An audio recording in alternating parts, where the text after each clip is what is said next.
बनारस की आवाम को वजीर-आजम ने पैगाम दिया है। नरेंद्र मोदी ने कहा कि काशी तरक्की की राह पर गामजन है। हर शोबे में काशी ने मिसाल पेश की है। जो काशी आया वो काशी का होकर रह गया। काशी ने तरक्की की नई लकीर खींची। काशी के मेरे प्यारे भाइयों और बहनों, नमस्कार।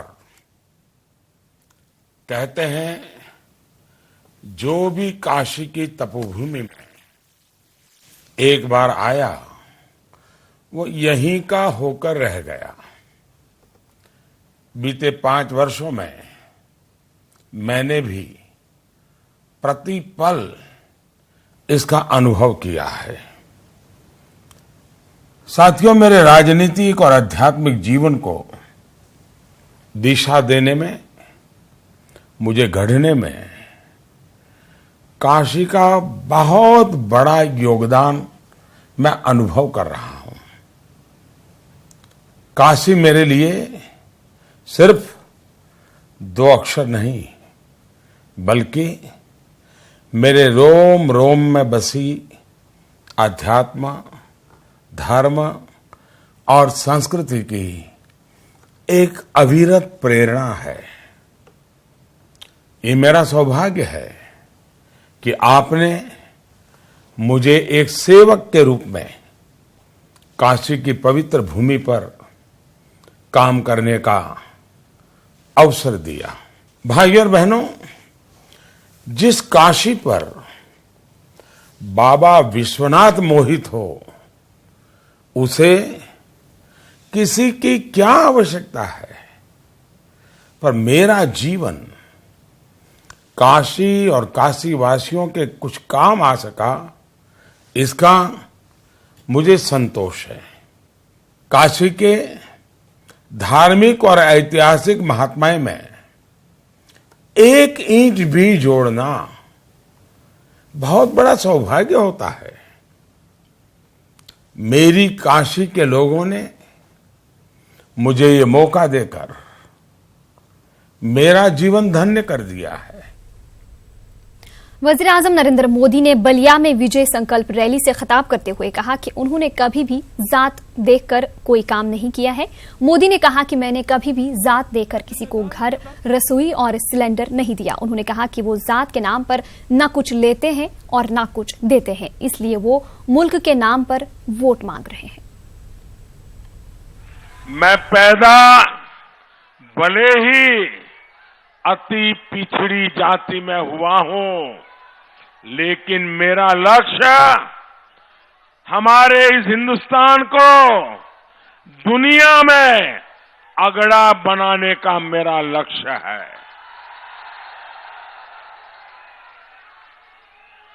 भाइयों बहनों, अभी योगी जी बता रहे थे, मेरे दिमाग में जाति नहीं है, मेरे जहन में जाति नहीं है, इसलिए घर भी जाति पूछ करके नहीं दिया, गैस का चूल्हा भी जाति पूछ करके नहीं दिया, शौचालय भी जाति पूछ करके नहीं दिया, और इसलिए वोट भी जाति के नाम पे नहीं मांग रहा हूं। भाई, न देता जाति के नाम पर हो, न लेता जाति के नाम पर हो।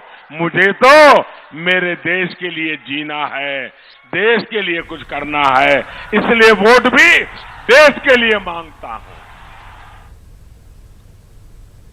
उत्तर प्रदेश के वजीर आला योगी आदित्यनाथ ने देवरिया में इंतखाबी रैली से खिताब करते हुए अपोजिशन पर निशाना साधा। एसपी बीएसपी पर सख्त तनकीद करते हुए योगी ने कहा कि उनके दौरे हुकूमत में लोग बिजली के लिए तरस रहे थे। योगी ने दावा किया कि उनकी हुकूमत में रियासत भर में बिजली की फराहमी को यकीनी बनाया गया। और आपको बिजली मिल रही कि नहीं मिल रही है? खुश हैं?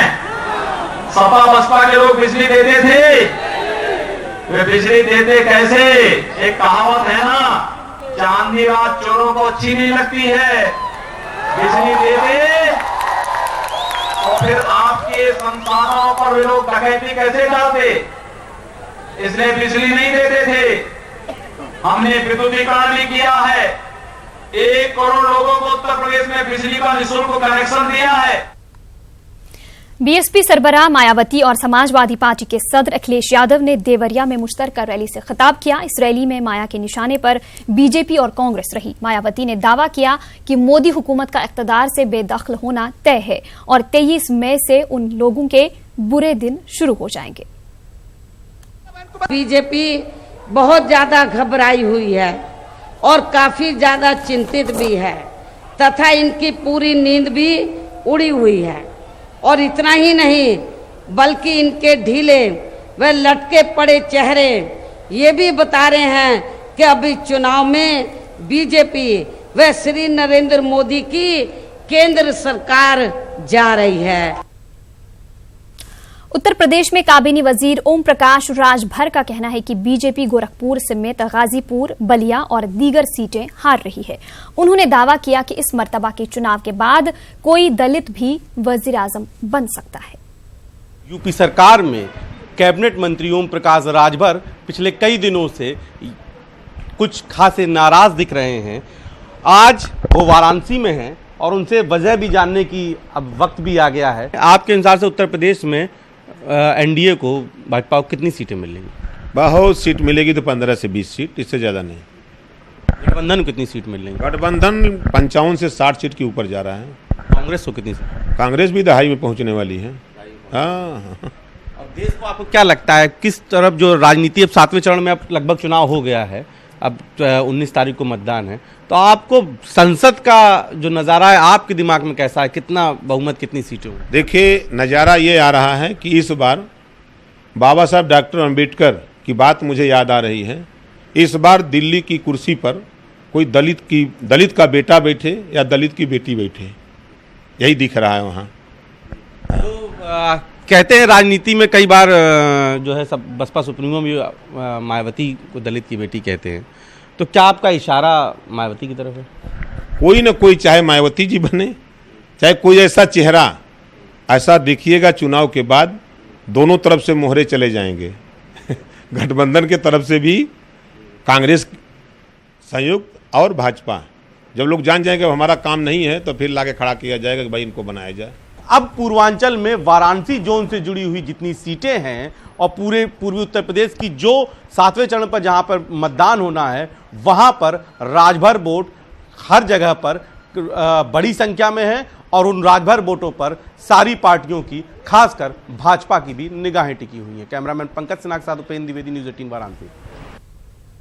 उधर रायबरेली में सियासी पारा उस वक्त चढ़ गया जब बेखौफ बदमाशों ने कई जिला पंचायत अरकान को दिन दहाड़े अगवा कर लिया और रुकन असेंबली अदिति सिंह की गाड़ी पर हमला कर दिया, जिसके बाद सभी अवामी नुमाइंदे जिला इंतजामिया और पुलिस के खिलाफ नारेबाजी करते हुए शहीद चौक पर धरने पर बैठ गए।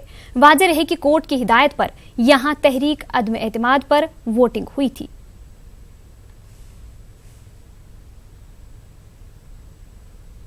नाथूराम गोडसे को आजाद हिंदुस्तान का पहला हिंदू दहशतगर्द बताने वाले कमल हासन के बयान पर तनाजा थमने का नाम नहीं ले रहा है। कमल हासन के इस बयान को जहां बीजेपी ने वोट बैंक की सियासत करार दिया, वहीं तमिलनाडु के एक वजीर केटीआर बालाजी ने एक कदम और आगे बढ़ते हुए कमल हासन की जबान तक काट लेने की बात कही। वहीं हिंदू महासभा ने भी कमल हासन के बयान पर शदीद रद्द-ए-अमल जाहिर किया है।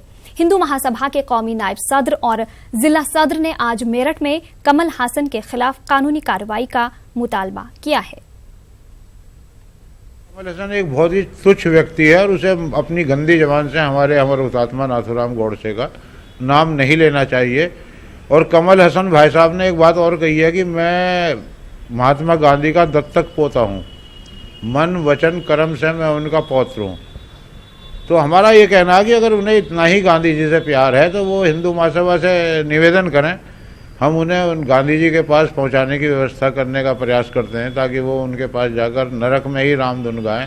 हम हिंदू महासभा के कार्यकर्ता अपने शासन प्रणाली में पूर्णता से विश्वास करते हैं। इसी के लिए हम आज एसपी सिटी साहब महोदय को मेरठ शहर से एक पत्र सौंप रहे हैं, जिसमें हम मांग कर रहे हैं कि कमल हसन नामी व्यक्ति ने हम 100 करोड़ हिंदुओं की आस्था को ठेस पहुंचाइए।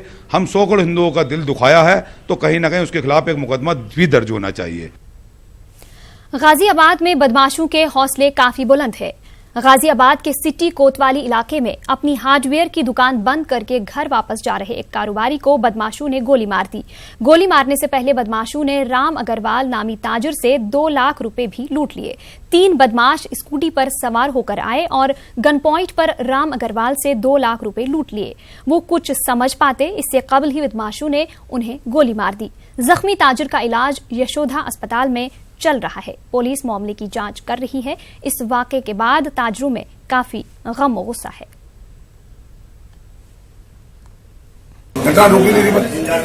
बदमाशी पड़ रही है। कितना कैश लूटा गया है कुछ पता लगा? 4-5 लाख रुपए होंगे शायद। पक्के तुम्हें बताया जो जिनके साथ घटना हुई, लेकिन अनुमान ही लगाया जा रहा है कि 4 या 5 लाख रुपए। मंगलायतन यूनिवर्सिटी का 7वां जलसा तकसीम असनाद 19 मई को मुनाकिद किया जा रहा है। जलसा तकसीम असनाद में मेहमान खुसूसी की हैसियत से राज्यसभा रुकन डॉक्टर विनय एस बुद्धे शिरकत करेंगे। आज प्रेस कॉन्फ्रेंस से खिताब करते हुए मंगलायतन यूनिवर्सिटी के vice chancellor professor KVSM Krishna ने बताया कि मंगलायतन यूनिवर्सिटी मुसलसल तरक्की की राहों पर गामजन है। ये 7वीं कॉन्वोकेशन है हमारे कैंपस में और इसका चीफ गेस्ट है doctor Vinay Sahasrabuddhe, president of Indian council for cultural relations. इन्होंने राज्यसभा का भी मेंबर है doctor Vinay Sahasrabuddhe, he will be the chief guest. और डॉक्टर अच्युतानंद मिश्रा जो हमारा विजिटर है वो प्रिसाइड करेंगे फंक्शन को। लोकसभा इंतखाबात के आखिरी मरहले में एनडीए बिहार में पूरी ताकत झोंक रही है। वजीर आजम नरेंद्र मोदी ने खुद सासाराम में मोर्चा संभाला। अपने खिताब में मोदी ने कांग्रेस और अजीम इत्तेहाद को आड़े हाथों लिया। मोदी ने जेपी और रिजिमन राम के बहाने जहां कांग्रेस को घेरा तो वहीं बदनवानी के मामले पर आरजेडी पर हमले किए। मोदी ने इस दौरान किसानों से तरक्की का वादा करके बड़े वोट बैंक को साधने की भी कोशिश की। हुआ तो हुआ, इनके शासन में भ्रष्टाचार हुआ, घोटाला हुआ तो गरीब का नुकसान हुआ तो अन्नदाता मेहनतकश किसान भाई लोग के कि धान के कटोरा कहा जाए वाला गौरवशाली धरती के नमन करौती जय प्रकाश नारायण जैसे महान व्यक्तित्व पर डंडे बरसाए। ये कांग्रेस का अहंकारी था जिसने बाबू जगजीवन राम जी को इतना अपमानित किया कि उन्हें कांग्रेस छोड़ने के लिए मजबूर होना पड़ा। अपने स्वार्थ के लिए जमकर के फायदा उठाया और आज वही लोग सुबह शाम सोते उठते बैठते सुबह शाम मुझे गालियां दे रहे हैं। 15 साल तक एक परिवार को शासन का मौका मिला था, सरकार चलाने का मौका मिला। पति अंदर गए तो पत्नी को मुख्यमंत्री बनाया, कहा महिला मुख्यमंत्री बनी है, लेकिन महिलाओं के उत्थान के लिए कौन सा काम किया? एक काम नहीं किया गया। उधर पाटलिपुत्र लोकसभा हलके में रैली से खिताब करते हुए वजीर आला नीतीश कुमार ने आरजेडी सरबराह लालू प्रसाद यादव के खत का जवाब दिया। नीतीश कुमार ने कहा कि लालू यादव बिहार में फिर से लालटीन के जमाने को लाना चाहते हैं। नीतीश ने लोगों को आरजेडी से होशियार रहने की अपील की। आजकल हम देख रहे हैं बड़ा चिंतित है, बल्ब जल गया, लालटेन खत्म हो रहा है तो बड़ा लोग चिंतित हो गए। हम देख रहे हैं पता नहीं जेल के अंदर से चिट्ठी लिखी गई है, ठीक है लिखी है, बहुत अच्छा, तो पता चल गया हालत खराब है। अब चूंकि अब लालटेन की जरूरत खत्म हो गई है तो लोग हैं परेशान। याद रखिएगा, चिट्ठी ठीक से पढ़ लीजिए, उस चिट्ठी को पढ़िएगा, उसका मतलब साफ है कि अगर लोगों की गलती से उनके हाथ में फिर से सत्ता आई तो फिर बिजली खत्म कर देंगे, ताकि आपको लालटेन पर निर्भर रहना पड़े। ये दिन आ जाएगा फिर। Bharatiya Janata party, Janata Dal United, NDA का जो गठबंधन है, ये सियासत की लड़ाई को, राजनीति की लड़ाई को लड़ने का काम कर रहे हैं, लेकिन हमारे जो सामने लोग हैं वो सियासत की नहीं, वो विरासत की लड़ाई को लड़ने का काम कर रहे हैं। आरा से एनडीए उम्मीदवार आरके सिंह की हिमायत में नीतीश कुमार ने भोजपुर में एक चुनावी रैली से खिताब किया। इस रैली में बिहार बीजेपी के इंचार्ज भूपेंद्र यादव ने भी शिरकत की। रैली से खिताब करते हुए नीतीश कुमार ने कहा कि आरजेडी माल कमाने के लिए इख्तिदार में आने के लिए बेचैन है।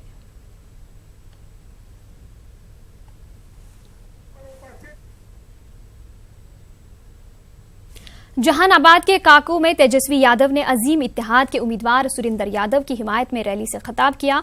इस दौरान तेजस्वी यादव के निशाने पर बीजेपी और नीतीश कुमार थे। तेजस्वी यादव ने कहा कि लालू यादव को फंसाकर जेल भिजवाने का हमारा इल्जाम सही साबित हुआ है। हम लोग आरोप लगाते थे लगातार कि नीतीश कुमार जी, बीजेपी का लोग मिलकर साजिश रच के लालू जी को जेल भेजा। कल वो कबूल लिए कि हाँ वही भेजे हैं और निकलने नहीं देंगे। जब जनता आप लोग मन बना लोगे, जब आप लोग मन में ठान लोगे कि लालू जी को निकालना है, तो किसी माई के लाल में दम है क्या कि रोक देगा? हज इस बार भी महंगा हो रहा है। बिहार हज कमेटी के मुताबिक आखिरी किस्त में 24,000 से ज्यादा की रकम आज़मीन हज को मजीद अदा करना पड़ सकता है। एक रिपोर्ट। मुसलसल 4 सालों से सफर हज महंगा हो रहा है, जबकि हुकूमत हज के सस्ता होने का दावा करती रही है। 2016 में ग्रीन कैटेगरी में 2,17,150 रुपए और अजीजिया में 1,19,410 रुपए लगे थे। 2017 में ग्रीन कैटेगरी में 2,38,400 और अजीजिया में 2,13,000 रुपए आज़मीन को देने पड़े थे। 2018 में ये बढ़कर ग्रीन कैटेगरी में 2,95,208 रुपए और अजीजिया में 2,68,966 रुपए हो गए। गुज़िश्ता अमल को हुकूमत ने इस बार भी दोहराया और ग्रीन कैटेगरी में 3,21,550 और अजीजिया में 2,92,758 रुपए कर दिए गए। इस साल भी महंगा हुआ, मगर बार बार हुकूमत यही दावा करती रही है कि हज सस्ता हो गया।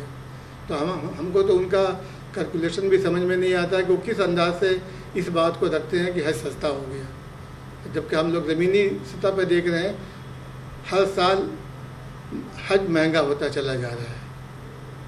इसलिए हम लोग इस बार भी हम लोग का तो वैसे अल्हम्दुलिल्लाह ये टर्म पूरा होने जा रहा है। सेंट्रल हज कमेटी की मियाद भी 9 जून तक ख़त्म हो जाएगी, अब नई कमेटी आएगी, मगर हम लोग का एहतजाज जारी रहेगा। इस सूरत हाल पर बिहार हज कमेटी ने भी अफसोस का इजहार किया है। वहीं जमीयत उलमा बिहार के मुताबिक एक साजिश के तहत आज़मीन हज को परेशान करने की कोशिश की जा रही है। किस तरफ मतलब ये गवर्नमेंट हम लोग को ले जा रही है और इससे हमारे हाजियों को बहुत तकलीफ है और इंशाल्लाह हमको ये तो खदशा भी लग रहा है कि ये खर्चा आने के बाद बहुत से हमारे आदमीन का इरादा भी मुलतवी हो सकता है, क्योंकि हर आदमी अपने फंड के हिसाब से, जैसे मान लिया पिछले साल 2,60,000 या 65,000 के आसपास था, आज आप लगभग 2,95,000 उनसे डिमांड कर रहे हैं। कोई भी किराया पहले फिक्स होना चाहिए ताकि हाजी अपना थोड़ा थोड़ा पैसा करके जमा करता है अपने या अपने ख़ानदान के लोगों को ले जाने के लिए। ये जब 1-2 इंस्टॉलमेंट हो जाता है तो लास्ट इंस्टॉलमेंट में बताते हैं ये कि इतना रुपया और देना है। अब बताइए, जैसे अभी अंदाज़ा किया जा रहा है कि 30-35 हज़ार फी हाजी इस साल ज़्यादा लास्ट इंस्टॉलमेंट में ही मांगेंगे। जमीयत उलमा के मुताबिक एक तरफ हुकूमत और खासकर मरकजी वजीर मुख्तार अब्बास नकवी कहते हैं कि सफर हज सस्ता हो रहा है और दूसरी तरफ हर साल हज को महंगा किया जा रहा है। आखिरी वक्त में अलग अलग मदों में पैसों का बढ़ जाना इसकी एक कड़ी है। न्यूज़ 18 उर्दू के लिए पटना से महफूज आलम की रिपोर्ट। नहरें अंबरी के मैमार और औरंगाबाद शहर के बानी मलिक अंबर की 393वीं बरसी औरंगाबाद में मनाई गई। इस मौके पर मलिक अंबर की खिदमात को खराज अकीदत पेश किया गया और सरकारी सतह पर 400 साला जश्न अंबरी मनाने का मुतालबा किया गया। इस तकरीब में एडवोकेट अताउर रहमान ने खास तौर पर शिरकत की, जो खुद को मलिक अंबर का वारिस बताते हैं। आप देखिए इस हवाले से ये रिपोर्ट। हमें दीजिए इजाजत। आदाब।